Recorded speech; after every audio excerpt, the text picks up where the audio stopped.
Welcome back to official Akhtar Rahman sir YouTube channel. एक नए video में आपका फिर से बहुत बहुत वेलकम है दोस्तों। सीटेट फरवरी 2026 को लेकर आज फिर से कुछ इंपॉर्टेंट और सिलेक्टेड क्वेश्चन एसएसटी पेडागोजी को लेकर आज के इस वीडियो में हम देखने वाले हैं। जी हाँ दोस्तों, जिस तरीके से सामाजिक अध्ययन में या फिर आप कहेंगे सामाजिक शास्त्र में जो प्रश्न पूछे जाते हैं इतिहास, भूगोल और राज्य शास्त्र को इंक्लूड कर बिल्कुल उसी प्रकार के प्रश्न क्या है आज के इस वीडियो में आपको देखने के लिए मिलेंगे दोस्तों। तो वीडियो को लाइक कर लेंगे, चैनल पे नए हो तो चैनल को सब्सक्राइब कर लेंगे, और अगर आप हमसे जुड़ना चाहते हो तो डिस्क्रिप्शन में जाकर आपको हमारे टेलीग्राम और व्हाट्सएप चैनल को ज्वाइन कर लेना है, जहां से आपको तमाम अपडेट वक्त वक्त पर देखने के लिए मिलेंगी। साथ ही साथ अगर आप हमारे चैनल की मेंबरशिप हासिल करना चाहते हो तो ज्वाइन बटन को ज्वाइन कर क्या है दोस्तों, आप हमारे चैनल की मेंबरशिप हासिल कर सकते हैं, जिससे क्या होगा आपको हर वीडियो को नोटिफिकेशन जो है वो वक्त पर यहाँ से क्या है मिलने वाला है दोस्तों। वीडियो को प्लीज़ लाइक कर लेंगे। बढ़ते हैं पहले प्रश्न की तरफ। तो देखिए यहाँ पर जो प्रश्न पूछा गया है वो इस प्रकार से पूछा गया है कि निम्नलिखित में से किस आदिवासी समाज को खेल में विभाजित किया गया था। अब देखिए बड़ा इंपॉर्टेंट क्वेश्चन है। मैं आपको बता रहा हूँ दोस्तों कि एनसीईआरटी के सिलेबस के हिसाब से जो भी प्रश्न एसएसटी पेडागोजी में मीन समाजशास्त्र में पूछे जाते हैं बिल्कुल उसी तरीके की क्या है हम यहाँ पर स्पष्टीकरण के साथ प्रैक्टिस करने वाले हैं दोस्तों।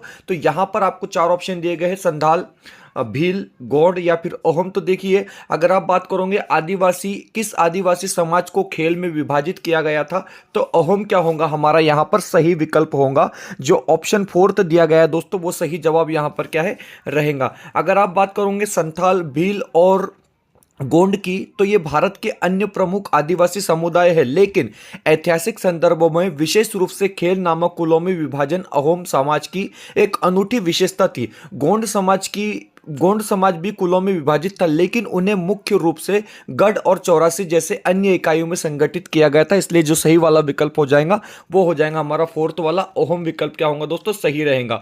अगला प्रश्न आपको पूछा गया है कि भारत में मुंडा जनजाति किस क्षेत्र में निवास करती है, मतलब रहती है। इस प्रकार का प्रश्न क्या है आपको पूछा गया है दोस्तों। एक एक क्वेश्चन जो है वो बड़ा इंपॉर्टेंट होने वाला है। आपको यहां पर भी क्या है चार विकल्प बताए गए हैं, दुर्ग, कुल्लू, छोटा नागपुर या फिर बस्तर। तो देखिए यहां पर बात होती है मुंडा जनजाति किस क्षेत्र में निवास करती है, तो छोटा नागपुर क्या होगा दोस्तों हमारा यहां पर सही विकल्प होगा। जो ऑप्शन सी यहां पर बताया जा रहा है आपको वो क्या रहेगा दोस्तों, बिल्कुल सही विकल्प आपका क्या है यहां पर होने वाला है। इसको लेकर स्पष्टीकरण की अगर आप बात करेंगे तो बताया गया है कि भारत में मुंडा जनजाति मुख्य रूप से छोटा नागपुर क्षेत्र, झारखंड, बिहार, पश्चिम बंगाल और ओडिशा के आसपास में निवास करती है। हालांकि वे छत्तीसगढ़ और त्रिपुरा जैसे अन्य राज्यों में भी पाए जाते हैं और छोटा नागपुर पठार उनका मूल निवास स्थान था। तो आपको ऑप्शन में क्या बताना है, छोटा नागपुर क्या है दोस्तों बताना है। अगला प्रश्न पूछा गया कि कर्क और मकर रेखा के क्षेत्र को क्या कहते हैं। अब देखिए बड़ा अच्छा प्रश्न है दोस्तों कि कर्क और मकर रेखा का जो क्षेत्र होता है उसको हम क्या कहते हैं,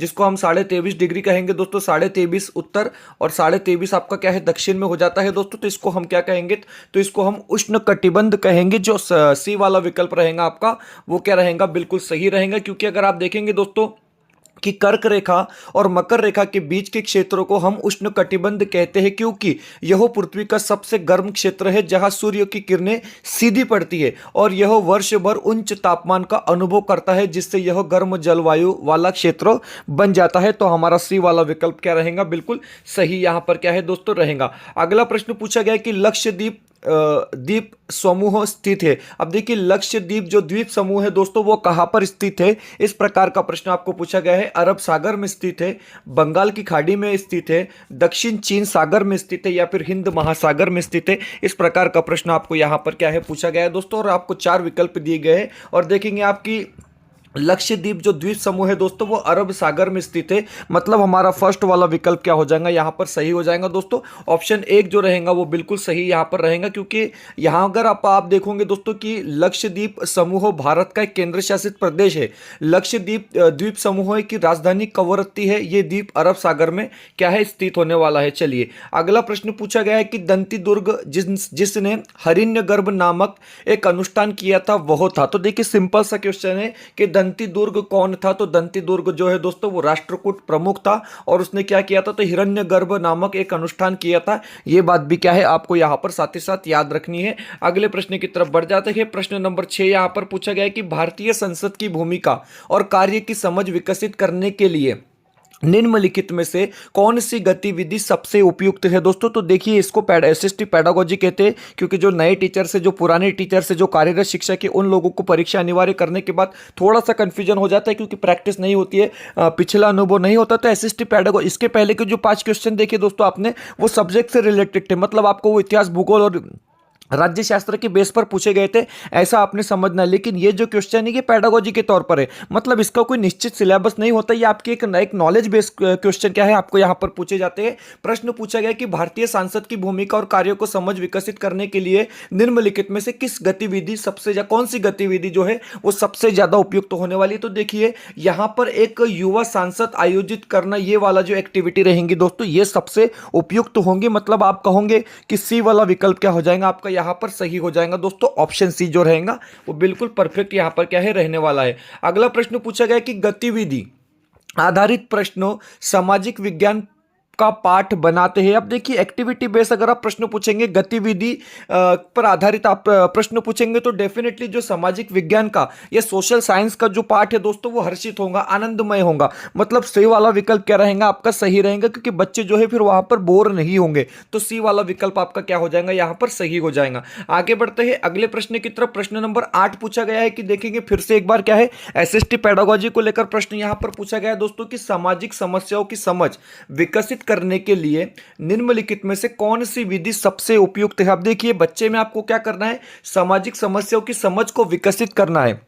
ये करने के लिए जो आपको यहां पर 4 विकल्प दिए गए हैं, इसमें से सबसे बेहतर विधि कौन सी होगी? तो देखिए, रोल प्ले विधि, केस स्टडी विधि, फिल्म स्क्रीनिंग विधि या फोटो निबंध विधि। इस प्रकार आपको क्या है, यहां पर 4 विकल्प बताए गए हैं, और सबसे जो बेहतर विकल्प होगा दोस्तों वो होगा हमारा केस स्टडी। मतलब ऑप्शन जो हमारा बी यहां पर आपको बताया गया है वो क्या रहेगा, बिल्कुल सही जवाब रहेगा। अब केस स्टडी क्या होता है, इसको भी हम थोड़ा सा यहां पर क्या है दोस्तों समझ लेंगे कि सामाजिक समस्याओं की समझ विकसित करने के लिए केस स्टडी सबसे उपयुक्त तरीका है। क्यों है? क्योंकि केस स्टडी कई प्रकार के दृष्टिकोणों को पकड़ती है और एक बच्चे की अधिक समझ हासिल करने का अवसर प्रदान करती है, अवसर देती है। तो यहां पर जो आप कहेंगे दोस्तों कि बी वाला विकल्प आपका क्या हो जाएगा, बिल्कुल सही रहेगा। अगला प्रश्न आपको पूछा गया है, जिस प्रकार आप आपकी स्क्रीन पर नेक्स्ट क्वेश्चन देख सकते हैं कि निम्नलिखित में से किस एक के उत्पाद ब्लैक गोल्ड के नाम से जाने जाते हैं? अब देखिए, ब्लैक गोल्ड के नाम से सीधे सीधे तौर पर और सरल भाषा में अगर आप इस प्रश्न को देखेंगे दोस्तों, तो पूछा गया है कि ब्लैक गोल्ड के नाम से किसे जाना जाता है? कोयले को जाना जाता है, सोना को जाना जाता है, पेट्रोलियम को जाना जाता है, या फिर कॉपर को जाना जाता है? तो देखिए, ब्लैक गोल्ड के नाम से जो है दोस्तों पेट्रोलियम को यहां पर क्या है, जाना जाता है। तो सी वाला विकल्प आपका क्या हो जाएगा, सही हो जाएगा। इसको लेकर भी हम थोड़ा सा एक्सप्लेनेशन यहां पर देख लेंगे कि पेट्रोलियम को इसके अत्यधिक वाणिज्यिक महत्व और ऊर्जा क्षेत्रों में इसके महत्व के कारण आमतौर पर काला सोना मींस ब्लैक गोल्ड कहा जाता है। यह अपनी कच्चे क्रूड अवस्था में काले रंग में होता है और इससे डीजल, पेट्रोल, मिट्टी का तेल, मोम, प्लास्टिक और स्नेहक जैसे कई मूल्यवान उत्पाद प्राप्त होते हैं। तो हमारा जो विकल्प यहां पर सी बताया गया है वो क्या रहेगा दोस्तों, सही रहेगा। अगला प्रश्न पूछा गया है क्वेश्चन नंबर 10, फिर से क्या है, आपको एसएसटी पेडागोजी को लेकर प्रश्न पूछा गया है दोस्तों। समाज शास्त्रों, अध्यापन शास्त्रों को लेकर यह प्रश्न यहां पर पूछा गया है। प्रश्न बनता है कि किसी समाचार चैनल पर विज्ञापन देने की लागत डैश डैश पर निर्भर करती है। देखिए, एडवर्टाइजमेंट देना है किसी न्यूज चैनल पर, ये सबसे ज्यादा इसके लिए इंपॉर्टेंट चीज क्या होगी, किस पर निर्भर करती है? तो देखिए, चैनल की लोकप्रियता। डेफिनेटली जितना अगर आपकी चैनल की लोकप्रियता ज्यादा है, आप टीईटी पढ़ा रहे, आप सीटेट पढ़ा रहे, आप या न्यूज चैनल चला रहे, तो चैनल की लोकप्रियता ज्यादा होंगी दोस्तों, तभी क्या है, विज्ञापन क्या है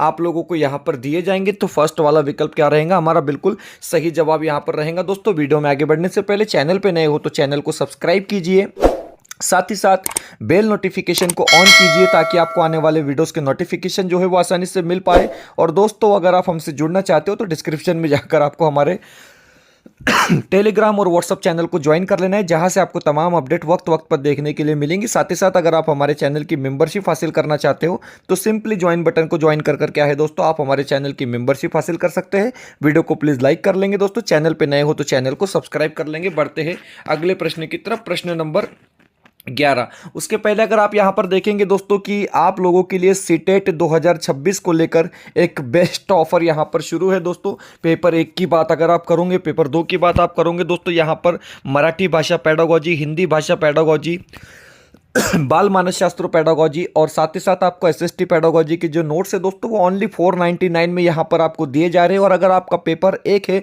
तो वहाँ पर आपको ईवीएस पेडागोजी के नोट्स मिलेंगे दोस्तों। और दोनों पेपर अगर आप दे रहे हैं तो सिर्फ और सिर्फ 599 रुपये में ये सारे नोट्स क्या है आपको यहाँ पर दिए जाएंगे दोस्तों। स्क्रीन पर एक कॉन्टैक्ट नंबर दिया गया है, उस नंबर पर कॉन्टैक्ट कर क्या है आप इसको परचेस कर लेंगे दोस्तों। बिल्कुल एनसीईआरटी के सिलेबस के हिसाब से यहाँ पर ये नोट्स बनाए गए हैं दोस्तों। और फुल सिलेबस को लगभग इसमें कवर किया गया है, क्योंकि मैं आपको बता रहा हूँ कि जिस प्रकार के प्रश्न पूछते हैं तो पूछे जाते हैं सीटेट में, तो आपको थोड़ा सा नोट्स को पढ़कर समझ लेना है दोस्तों। और आपके लिए हमारे जो वीडियोज़ है वो लगातार फ्री मिलने वाले हैं दोस्तों। उसके बाद में क्या है आप हमारे वीडियोज़ जो है नोट्स पढ़ने के बाद देख सकते हैं, जिससे आपको समझ में आएगा कि पेपर किस तरीके से बनता है और क्वेश्चन किस तरीके से पूछे जाते हैं दोस्तों। तो यहाँ पर एक कॉन्टैक्ट नंबर आपको दिख रहा है, इस नंबर पर कॉन्टैक्ट कर क्या है आप इसको अभी परचेस कर लेंगे तुरंत। आपको क्या है दोस्तों ये नोट्स यहां पर दिए जाएंगे जो बड़े अच्छे नोट्स है और जो बहुत बेहतर है। आपको बहुत ज्यादा फायदा इसका होने वाला है, क्योंकि इस बार हमने नाम ही रखा है अपने क्लास का, इस अब की बार 100 पार मतलब आपको 100 क्रॉस इस बार क्या है सीटेट में करना है और डेफिनेटली क्या है हम यहां पर करेंगे।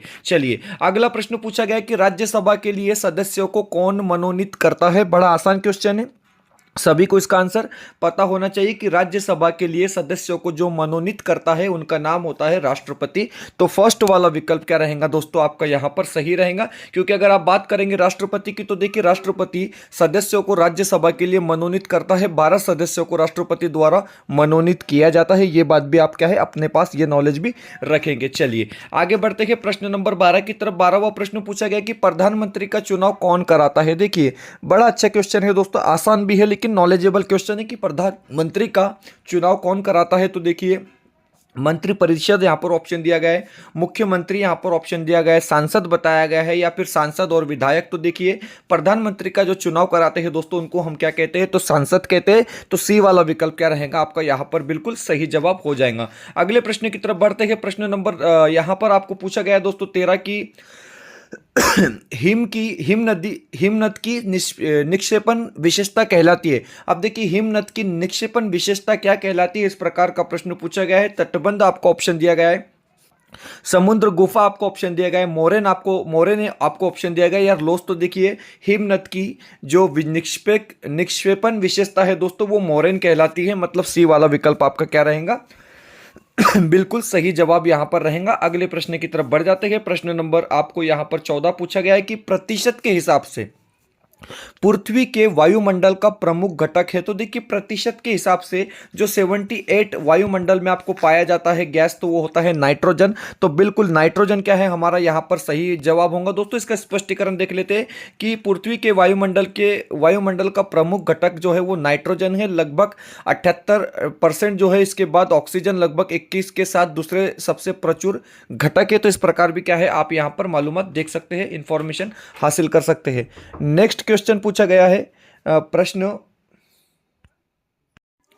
क्वेश्चन नंबर 15 यहाँ पर पूछा गया है। आप देख सकते हैं कि एक सामाजिक विज्ञान शिक्षक का लक्ष्य क्या होना चाहिए। फिर से क्या है आपको एसएसटी पेडागोजी को लेकर प्रश्न यहाँ पर पूछा गया है और पूछा जाता है कि एक सामाजिक विज्ञान के अगर आप शिक्षक हैं तो आपका लक्ष्य क्या होना चाहिए। इस प्रकार का प्रश्न है, आपका उद्देश्य क्या होना चाहिए। तो देखिए परीक्षा उत्तीर्ण करना सिर्फ कभी भी किसी शिक्षक का लक्ष्य नहीं होता है। रट्टा मरवाना, किसी चीज़ को याद करवा लेना, ये सही नहीं होगा। परिप्रेक्ष्य निर्माण करना, तो दोस्तों ये वाला विकल्प क्या है यहाँ पर सही रहेगा। तो मैं आपको बता रहा हूं सिंपल से और बड़े आसान से प्रश्न क्या है आपको एसएसटी पेडागोजी में जो है देखने के लिए मिलते हैं। अगला जो प्रश्न पूछा गया है वो बनता है इस प्रकार से। प्रश्न यहां पर पूछा गया है, आप देख सकते हैं कि देखिए कल्पना कीजिए कि आपको एक राज्य विरासत में मिला है, आप अपने राज्य को कैसे स्थिर और समृद्ध बनाएंगे। इस प्रकार का प्रश्न पूछा गया है आपको। और नीचे दिया गया है कि उपरोक्त प्रश्न के संदर्भ में एक शिक्षक के रूप में आप विद्यार्थियों का आकलन करते समय किस कौशल पर बल देंगे। तो देखिए एक राज्य आपको मिला है, उसको समृद्ध राज्य आप कैसे बनाएंगे। एक शिक्षक के नाते आप क्या है कौन सी चीज पर अत्यधिक बल देंगे या ज्यादा बल देंगे, इस प्रकार का प्रश्न आपको पूछा गया है। विकल्प बताया गया कि तर्क करने की क्षमता विकसित करना, अनुभव की तुलना करने पर जोर देना, विश्लेषण करने की क्षमता पर, या फिर स्थिति के अनुसार यह स्थिति से अनुमान लगाए और एक्सट्रपलेशन करने पर। तो देखिए डी वाला विकल्प क्या रहेगा आपका सही रहेगा कि स्थिति से अनुमान लगाए और एक्सट्रेपलेशन करने पर बल देना है, तो बिल्कुल डी वाला विकल्प आपका क्या हो जाएगा दोस्तों, सही हो जाएगा। अगला प्रश्न पूछा गया है कि सामाजिक विज्ञान की कक्षा में विवादास्पद मुद्दों को पढ़ाते समय आपको यह करना चाहिए। अब देखिए, विवादास्पद मुद्दों को आप पढ़ा रहे उस वक्त आपको क्या करना चाहिए, ये यहां पर बताया जा रहा है। तो देखिए, छात्रों की पृष्ठभूमि को ध्यान में रखें और केवल गैर हननी कारण पहलुओं पर चर्चा करें, टकराव से पूरी तरह बचे, उन्हें कभी कभी उठाए और संक्षिप्त चर्चा करें और सम्मानजनक चर्चा शुरू करने के लिए उन्हें उचित योजना के साथ उठाए। तो देखिए, यहां पर क्या है दोस्तों, आपको क्या करना है कि सम्मानजनक चर्चा शुरू करने के लिए उन्हें उचित योजना के साथ उठाए। तो डी वाला विकल्प क्या रहेगा हमारा, सही हो जाएगा। ऑप्शन डी जो होगा दोस्तों वो बिल्कुल परफेक्ट आंसर क्या है यहां पर रहेगा। अगला प्रश्न पूछा गया है, आप देखेंगे कि सामाजिक और राजनीतिक जीवन की शिक्षा को किस पर ध्यान देना चाहिए। तो देखिए, सामाजिक और राजनीतिक शिक्षा को किस पर ध्यान देना चाहिए, इस प्रकार का प्रश्न पूछा गया है दोस्तों। तो देखिए, राजनीतिक संस्थानों का अध्ययन पर या फिर बुनियादी सिद्धांतों के अध्ययन पर। तो देखिए, दोनों ही क्या है यहाँ पर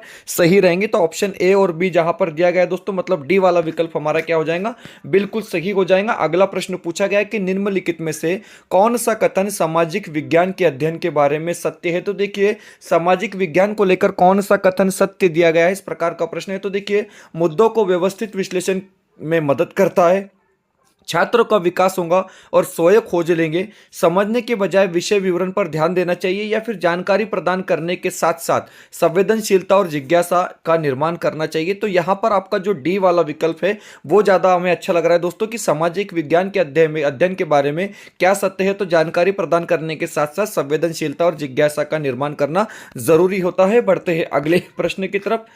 तो दो विकल्प सही है यहाँ पर, बरोबर दो विकल्प सही है। तो डी वाला तो सही है, ए वाला भी सही है दोस्तों, कि मुद्दों के व्यवस्थित विश्लेषण में मदद करना। ए और डी दोनों यहाँ पर क्या है, सही हो जाएंगे। तो ऑप्शन सी हमारा सही रहेगा। चलिए, अगला प्रश्न पूछा गया कि निम्नलिखित के लेखन को प्राथमिक स्रोत के रूप में जिम्मेदार नहीं ठहराया जा सकता। तो देखिए, इसका जो ऑप्शन रहेगा दोस्तों वो मुजफ्फर आलम रहेगा, ऑप्शन बी रहेगा, क्योंकि इसका स्पष्टीकरण इस प्रकार दिया गया है कि हालांकि शिलालेख, सिक्के और वास्तुकला बहुत सारी जानकारी प्रदान करते हैं, विशेष रूप से मूल्यवान इतिहास प्राथमिक स्रोत किसी घटना या समय विधि का प्रत्यक्ष विवरण होते हैं और इन्हें आधिकारिक माना जाता है। वे प्राथमिक सोच घटनाओं पर रिपोर्ट दर्शाते हैं। मुजफ्फर आलम एक इतिहासकार है और मध्यकालीन इतिहास पढ़ाते हैं। उनके कार्यों का प्राथमिक स्रोत के रूप में नहीं माना जा सकता, क्योंकि उनके कार्य किसी घटना का प्रत्यक्ष विवरण नहीं देते। इस प्रकार क्या है, मुजफ्फर आलम जो रहेगा दोस्तों वो हमारा यहाँ पर क्या है, सही विकल्प हो जाएगा। और इस प्रकार क्या है दोस्तों, हमने यहाँ पर 20 प्रश्न देखे हैं जो परीक्षा के दृष्टिकोण से आप लोगों के लिए बहुत ज़्यादा लाभदायक होंगे दोस्तों। इसी प्रकार के प्रश्न देखने के लिए आप हमारे चैनल के साथ जुड़े रहिए दोस्तों। मिलते हैं नए वीडियो में बेहतर अपडेट के साथ।